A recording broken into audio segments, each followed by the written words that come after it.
Hello! Here's something interesting.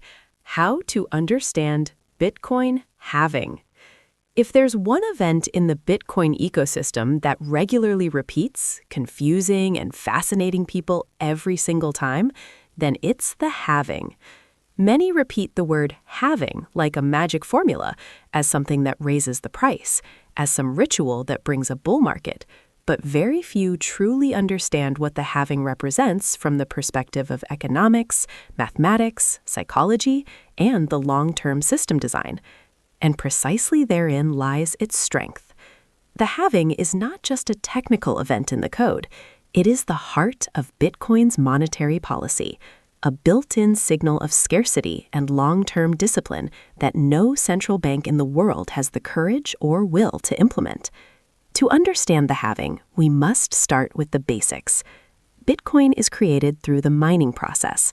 Miners use their computational power to verify blocks of transactions and in return receive a reward in the form of new Bitcoins. This reward is the only way new Bitcoins enter circulation. There is no printing, no decree, no from tomorrow we're introducing this much more. There is a predetermined emission schedule. When Bitcoin was launched, the block reward was 50 BTC.